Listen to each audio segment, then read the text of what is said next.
The name's Simon. My friends call me Simon. What do you want?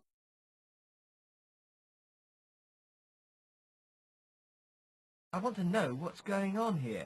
We've come up here for the weekend to play Apartments and Accountants. Play what? It's an exciting role-playing game set in the world of real estate, accountants, and technology.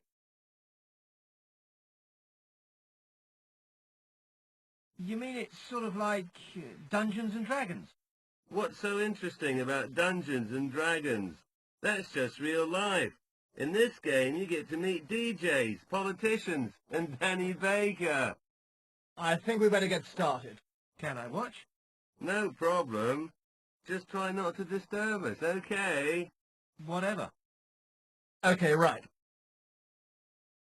Has everyone got their characters sorted out? Yeah. Let's do a quick character rundown. My guy's called Scott, and he's a 4th level student. I picked up a straw as well. My character's Dave, and he's a 2nd level rugby player. I've got Rupert, the 6th level computer hacker. I'm playing